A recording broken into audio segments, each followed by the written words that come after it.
Dua rumah di Kota Bitung terbakar.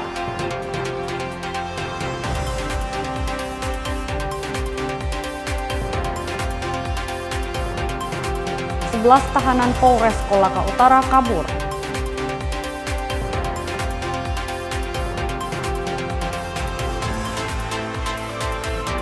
Berwisata sambil belajar di Museum Sulawesi Utara.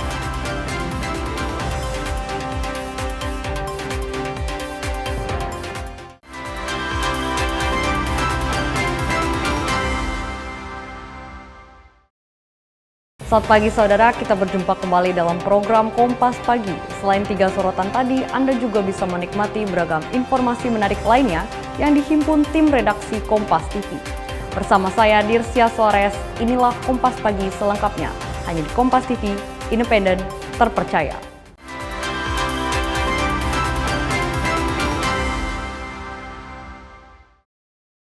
Kita awali dengan informasi yang pertama, saudara. Dua rumah yang ada di Kelurahan Wangurer, Kota Bitung hangus terbakar pada Kamis siang.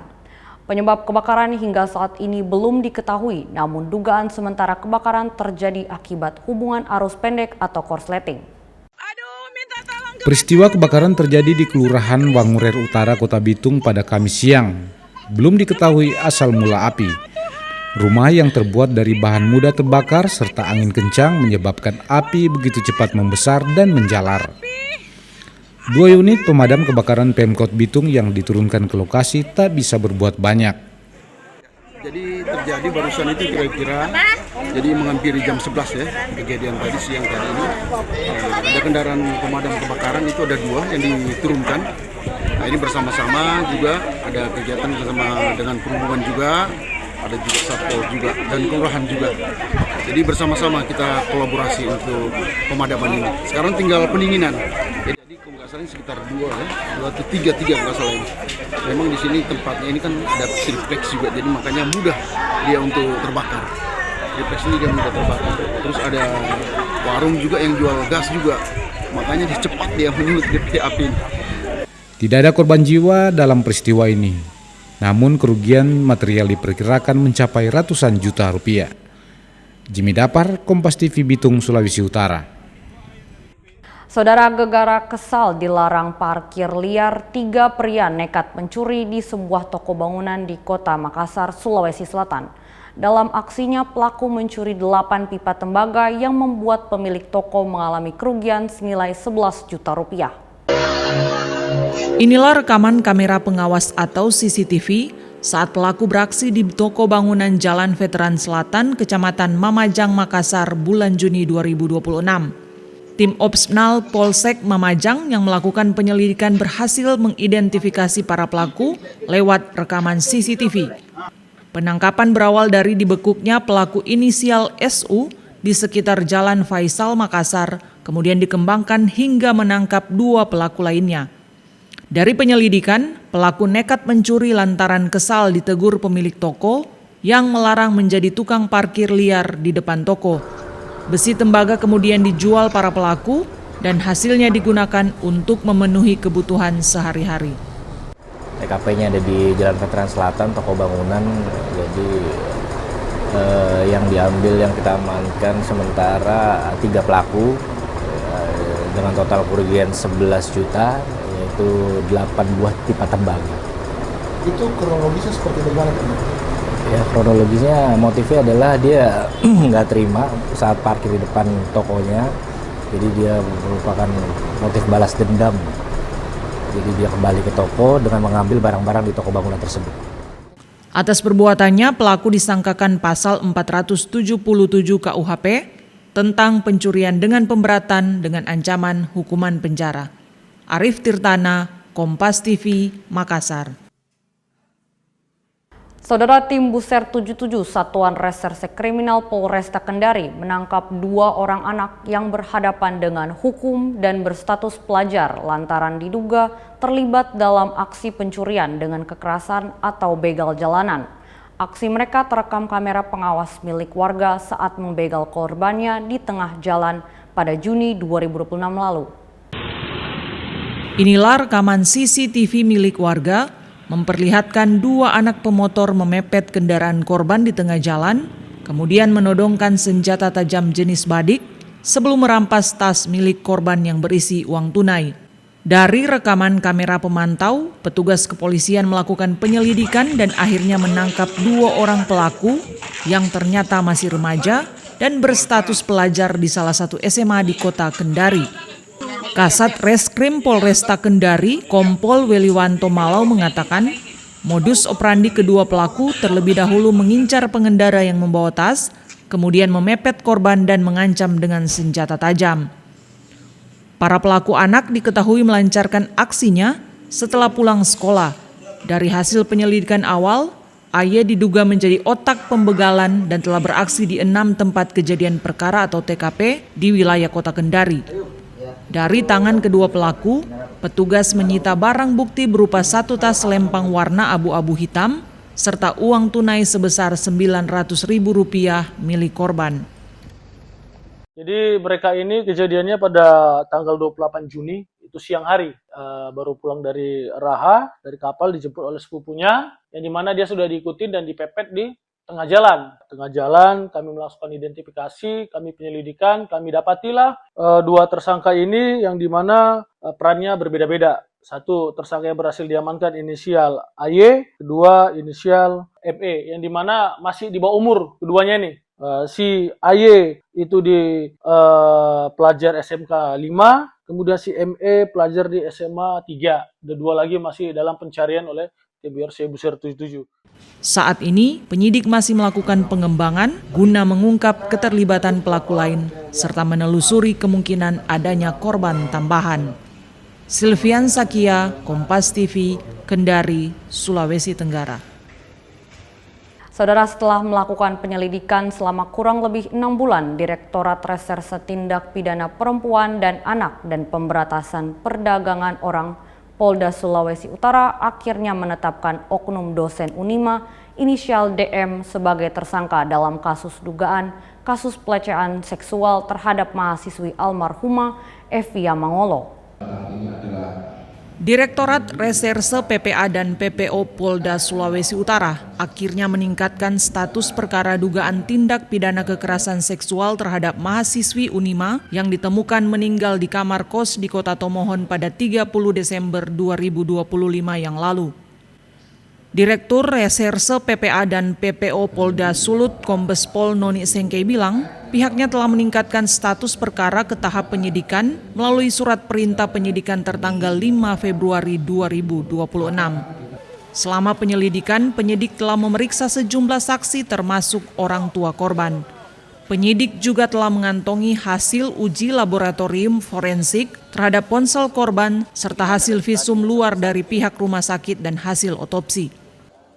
Baik untuk perkembangan kasus Unima, beberapa waktu yang lalu kita sudah melaksanakan gelar penetapan tersangka setelah kita mengantongi keterangan ahli dari PSIFOR, psikologi forensik, kemudian kita melaksanakan gelar penetapan tersangka dan telah menetapkan DS sebagai tersangka dalam kasus dugaan kekerasan seksual yang dialami oleh korban Unima.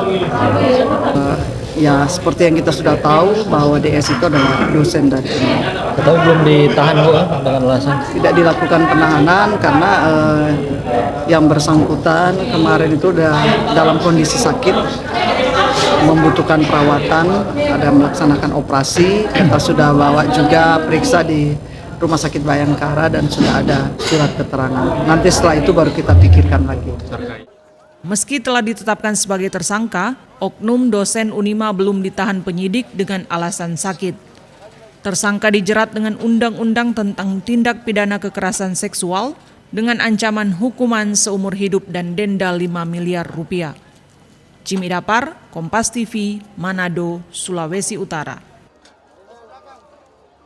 Saudara, informasi terkait 11 tahanan Polres Kolaka Utara kabur akan kami hadirkan sesaat lagi. Tetaplah bersama kami di Kompas Pagi.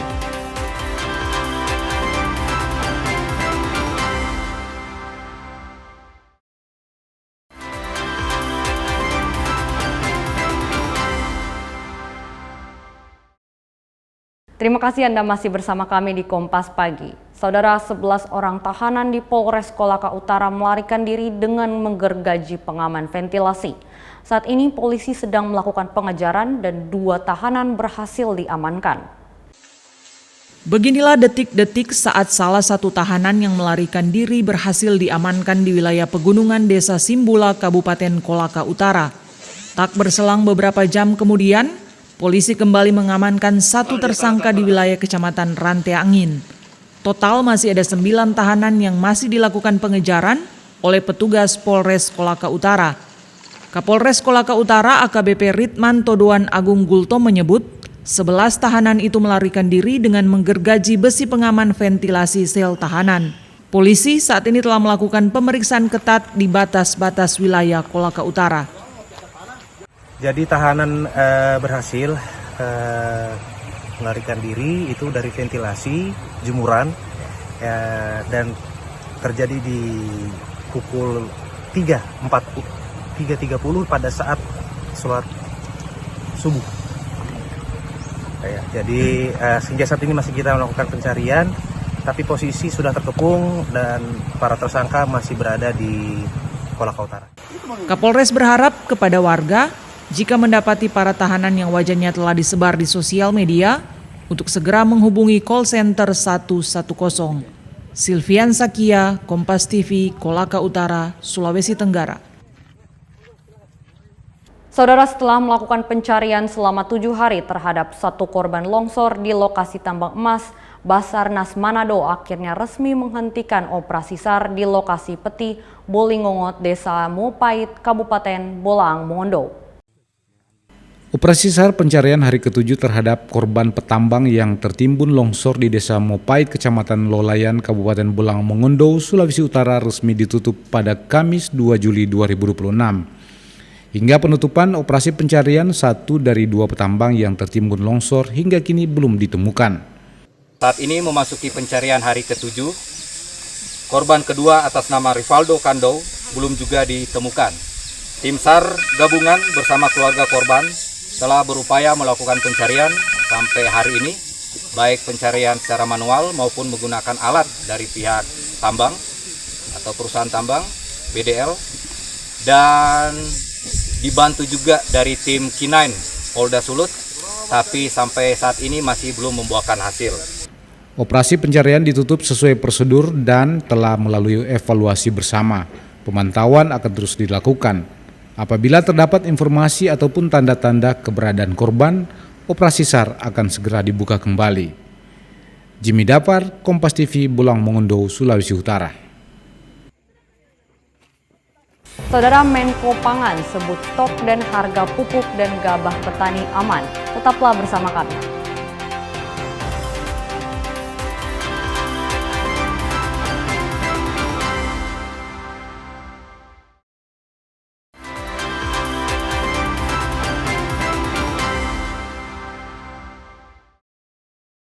Terima kasih Anda masih bersama kami di Kompas Pagi. Saudara, Menteri Koordinator Bidang Pangan Zulkifli Hasan memastikan ketersediaan pupuk dan harga jual gabah petani tetap aman. Hal ini disampaikannya saat menghadiri acara Rembuk Tani di Kabupaten Sigi Sabtu pagi tadi. Hal ini ditegaskan Menko Bidang Pangan Zulkifli Hasan saat menghadiri Rembuk Tani di Kabupaten Sigi, Sulawesi Tengah akhir pekan lalu.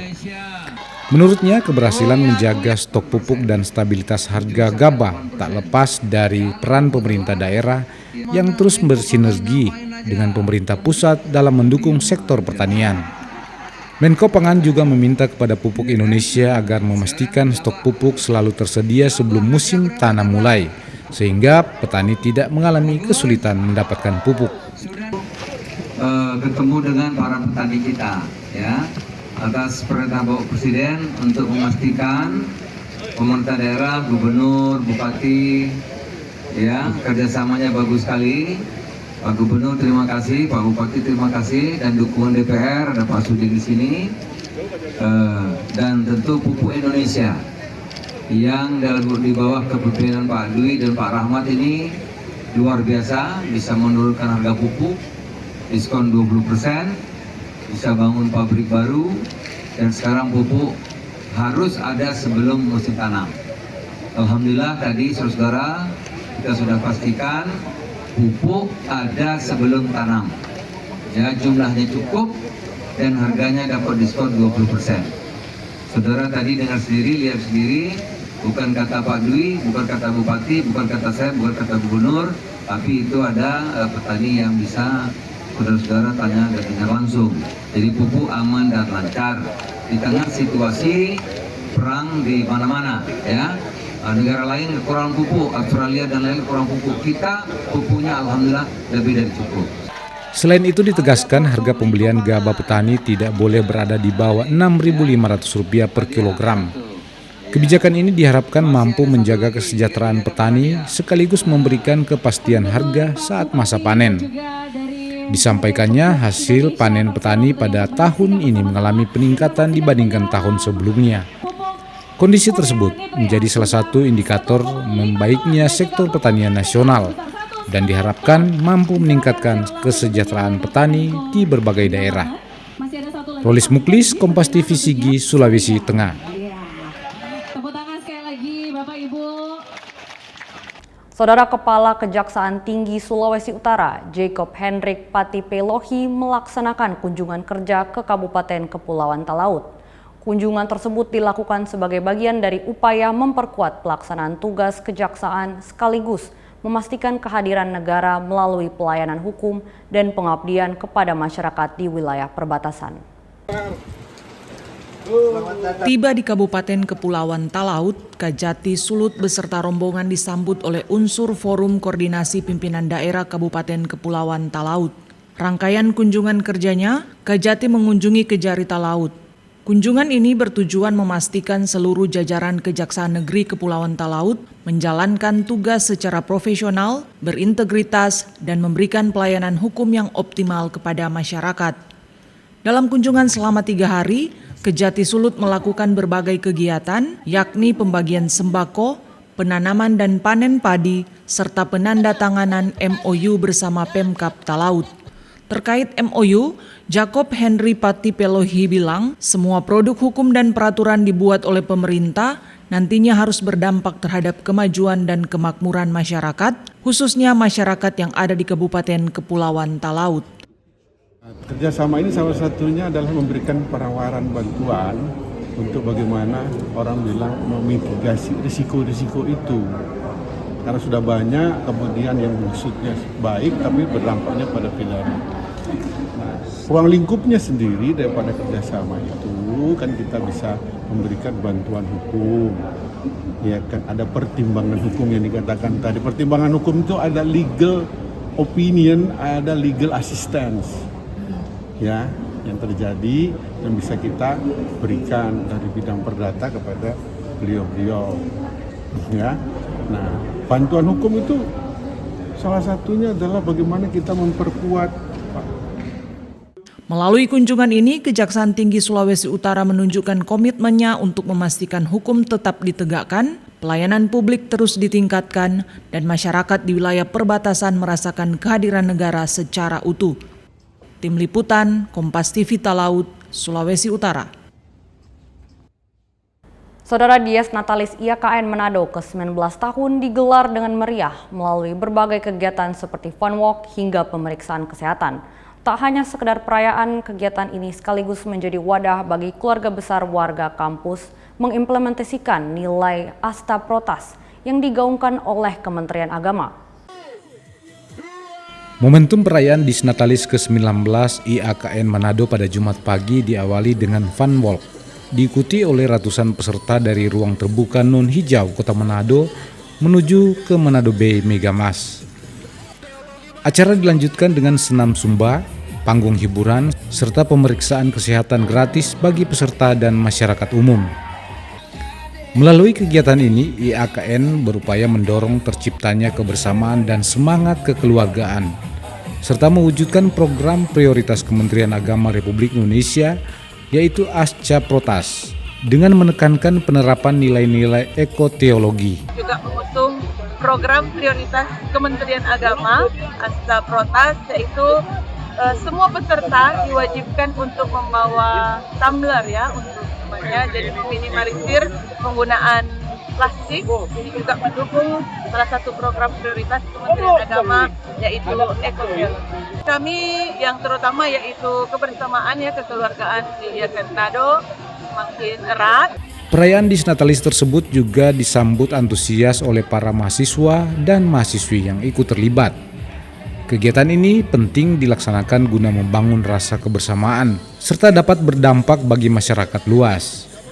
Selain kegiatan-kegiatan tersebut, IAKN juga akan menggelar berbagai kegiatan non-akademik lain yang bertujuan untuk mengasah nilai dan menjadi wadah berkreasi bagi mahasiswa. Swingli Manderes, Kompas TV Manado, Sulawesi Utara. Saudara, jelang tahun ajaran baru, puluhan anak peserta kursus bahasa Inggris di Timoto Institute mendapat kejutan yang tak terduga. Mereka diajak berbelanja perlengkapan sekolah mulai dari tas, sepatu, seragam, hingga alat tulis untuk menyambut hari pertama masuk sekolah. Langkah-langkah kecil itu memenuhi sudut toko dengan wajah penuh senyum. Satu persatu anak memilih buku, tas impian, serta mencoba sepatu baru hingga memastikan seragam yang akan mereka pakai saat masuk sekolah. Sebanyak 39 anak dari berbagai daerah di Gorontalo mendapat kesempatan berbelanja melalui program yang digagas Timoto Institute. Sebagian dari mereka mengaku ini kali pertama bisa memilih sendiri perlengkapan sekolah yang akan digunakan. Program ini telah berjalan sekitar 8 tahun sebagai bentuk dukungan agar anak-anak tetap bersemangat menempuh pendidikan.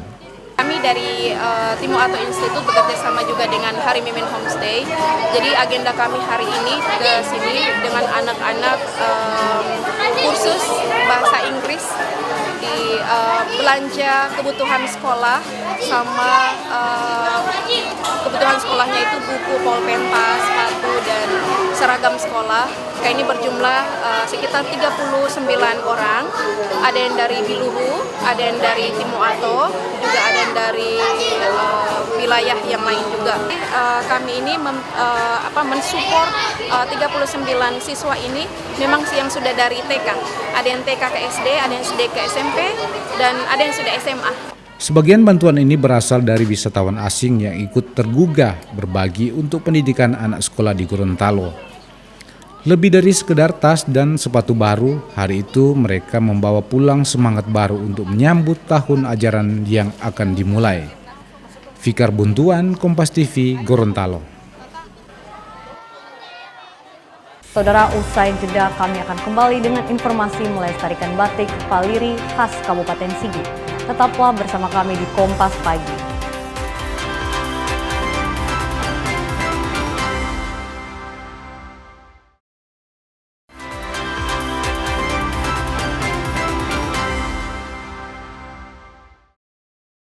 Terima kasih Anda masih bersama kami di Kompas Pagi. Saudara, batik cap Faliri, karya khas dari Desa BK Kabupaten Sigi yang masih terus lestari hingga kini.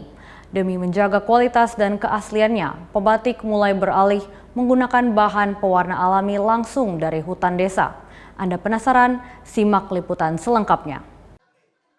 Berdiri sejak tahun 2019, batik Faliri tetap konsisten menjaga warisan budaya di bumi Sigi. Berpusat di Desa BK Kabupaten Sigi, proses produksi kain ini sepenuhnya melibatkan dan memberdayakan warga desa setempat. Menjadi ciri khas Kabupaten Sigi, batik cap ini hadir dengan beragam motif kedaerahan yang memikat. Salah satu yang paling populer adalah motif tai ganja. Karena keunikannya, batik Faliri kini sudah berhasil dipasarkan hingga keluar wilayah Kabupaten Sigi. Demi menjaga kualitas serta mendukung gerakan ramah lingkungan, inovasi terbaru pun dilakukan. Proses pewarnaan kain kini mulai beralih menggunakan bahan-bahan alami yang diambil langsung dari kekayaan hutan Desa BK. Kalau untuk proses pewarnaan itu kita mengambil daun yang dari hutan Renjuri yang ada di Desa BK. Itu daun pohon purba yang sudah berumur karena ribuan tahun.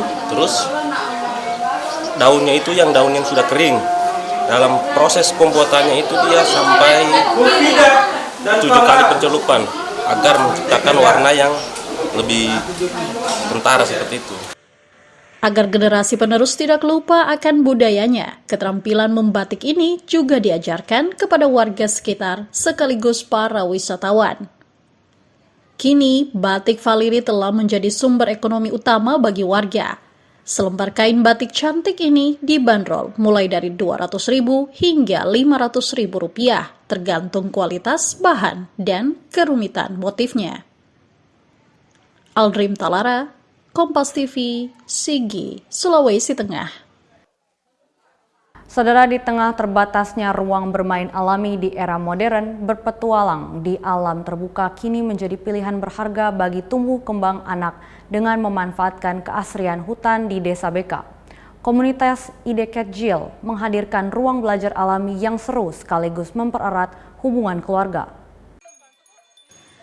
Kegiatan bertema Pigi Ranjuri menjadi warna tersendiri bagi anak-anak pada akhir pekan. Sebelum masuk jalur hutan, petualangan dimulai dengan menaiki gerobak sapi.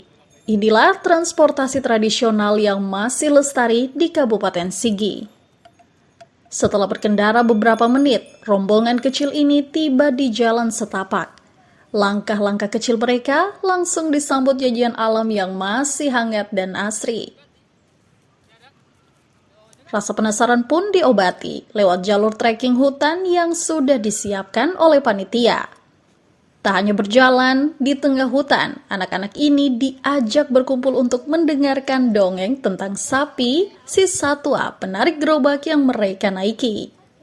Diskusi ringan dan tanya jawab menjadi ruang belajar yang begitu hidup. Ya, jadi komunitas ide kecil ini kan komunitas berbasis literasi keluarga dan pendidikan.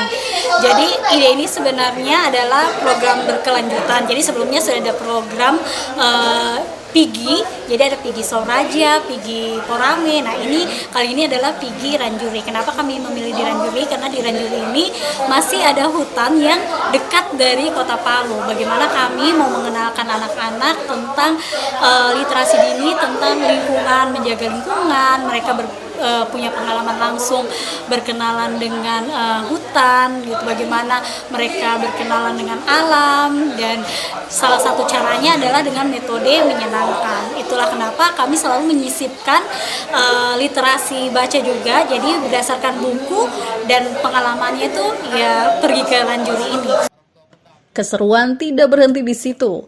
Anak-anak kemudian diantar jauh ke dalam hutan untuk melihat langsung pohon raksasa yang sudah berusia ratusan tahun. Mereka juga diajak bermain air dan belajar menggunakan wadah tradisional dari tempurung kelapa. Lokasi ini juga menjadi sumber air dari warga setempat. Untuk kegiatan ini memang sangat bermanfaat dan sangat positif untuk anak-anak, juga untuk kami. Terlebih lagi untuk anak-anak, di mana dalam era digital sekarang sebenarnya kalau untuk kami sebagai orang tua memang pertimbangan untuk anak-anak biar lebih dekat dengan alam dan mengetahui sebenarnya bagaimana sebenarnya untuk membentuk karakter jati diri anak-anak. Hutan di Desa Beka merupakan satu destinasi wisata hutan terdekat dari Kota Palu. Meski masuk secara gratis, pengunjung tetap diharapkan berkoordinasi dengan pemuda setempat yang bertindak sebagai pemandu. Ranjuri sendiri merupakan singkatan dari Ranah Juang Lestari, salah satu komunitas yang hingga kini aktif menjaga kelestarian hutan di Desa Beka. Aldrim Talara, Kompas TV, Sigi, Sulawesi Tengah. Saudara, di tangan para pengrajin rotan di Kota Manado, rotan diolah menjadi beragam produk yang memiliki nilai jual dan nilai estetika. Sayangnya usaha kerajinan berbahan dasar rotan ini justru diperhadapkan dengan persoalan minimnya bahan baku. Di bangunan yang sederhana di Kecamatan Tuminting, Kota Manado, jari jemari perajin dengan telaten mengolah rotan menjadi produk bernilai jual tinggi, seperti bingkai bunga, keranjang, hingga perabotan rumah tangga lainnya. Sayangnya, eksistensi usaha kerajinan rotan justru mengalami tantangan berupa kekurangan bahan baku. Kekurangan bahan baku sudah dialami perajin dalam kurun waktu 5 tahun terakhir. Giman Ibrahim, salah seorang pemilik usaha kerajinan rotan, mengatakan akibat kondisi ini produksi menjadi terganggu karena terpaksa mencari bahan baku ke daerah yang lebih jauh seperti Palu. Ini hasilnya seperti ini, ada kursi rotan, ada keranjang-keranjang, baru ada dari krans. Kita tenaga kerjakan sekarang ini karena penjualnya ada sedikit lambat, makanya orang kurangi di tenaga kerja. Kita cuma pakai bas satu untuk rangka, baru untuk anyam juga satu. Karena bahan bakunya kan sekarang juga di perusahaan lagi kurang tuh. Maka sesuai dari permintaan, kalau memang ada pesanan baru kita percepat pekerjaannya. Selain tantangan minimnya stok bahan baku, Giman menyebut pergeseran gaya belanja warga juga menjadi tantangan baru. Demi menyiasati ini, ia mulai berusaha melebarkan pasar dengan memanfaatkan media sosial. Kendati terganjal segala tantangan, Giman optimis dengan menjaga kualitas produksi, barang-barang buatannya tetap akan mendapatkan tempat di hati masyarakat. Swingli Manderes, Kompas TV Manado, Sulawesi Utara.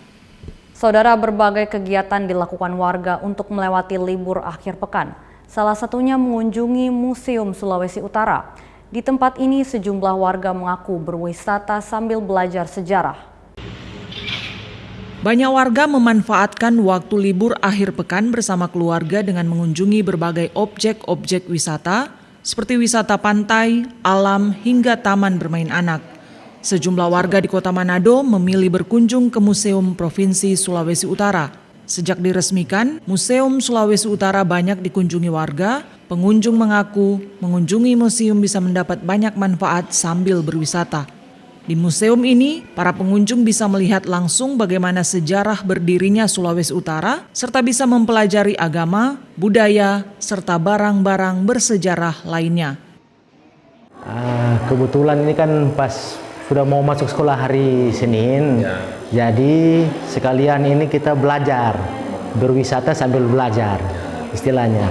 Jadi sambil anak-anak juga mengetahui asal-usul daerah Sulawesi Utara, menambah ilmu, mungkin dari untuk pelajaran sejarah lagi, langsung diuji praktiknya langsung di sini, lihat supaya tahu lagi mereka tentang sejarah Sulawesi Utara. Kalau kondisi sekarang sih sudah tertata rapi, terus kondisi sudah bersih dari yang awalnya sebelumnya dibangun. Pasca direnovasi, Museum Sulawesi Utara ini telah berdiri megah, sehingga menambah minat dari masyarakat Sulawesi Utara, khususnya Kota Manado, untuk mengunjungi tempat ini. Jimmy Dapar, Kompas TV, Manado, Sulawesi Utara. Saudara, budidaya maggot jadi lahan cuan bagi warga di Kota Makassar. Manfaatkan sampah organik berupa sisa makanan dari warga, peternak maggot berhasil mengolah sampah organik dan mengubahnya jadi lahan cuan. Cuan dari sampah, julukan ini cocok disematkan pada Muhammad Saleh, pengelola tempat pengolahan sampah sementara 3R di Kelurahan Panambungan, Kecamatan Mariso, Kota Makassar. Fasilitas ini berfokus pada pengolahan sampah organik dan anorganik berbasis pemberdayaan masyarakat seperti budidaya maggot lalat black soldier fly atau BSF dan pengomposan. Jadi ini diambil. Caranya cukup mudah, sisa makanan atau sampah organik yang dikumpulkan dari rumah tangga dan rumah makan dijadikan bahan makanan maggot.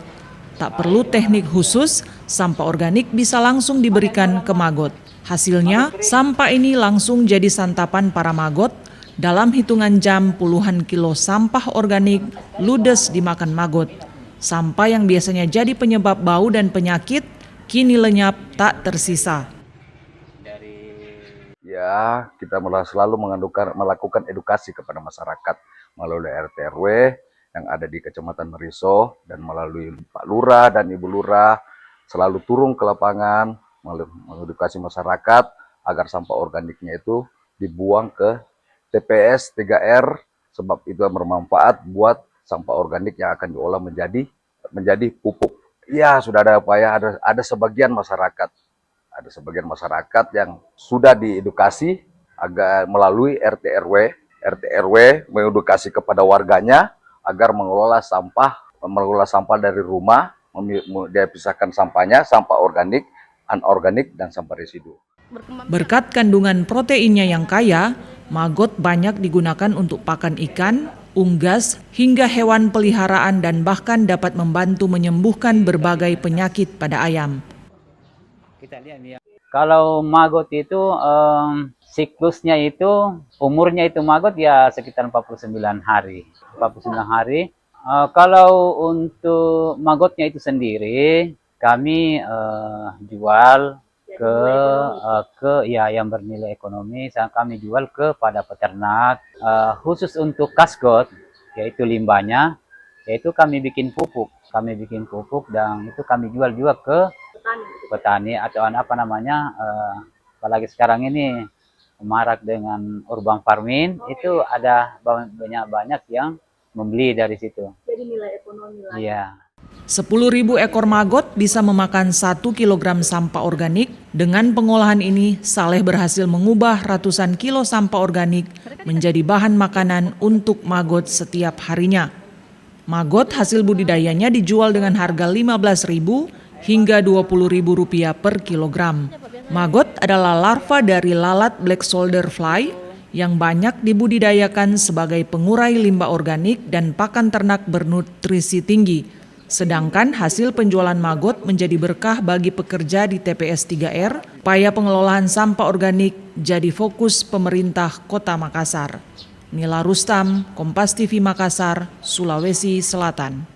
Informasi tadi menutup perjumpaan kita dalam program Kompas Pagi. Saya Dirsia Suarez bersama kru yang bertugas mengucapkan terima kasih atas kebersamaan Anda. Tetap saksikan rangkaian program berita di Kompas TV, independen, terpercaya.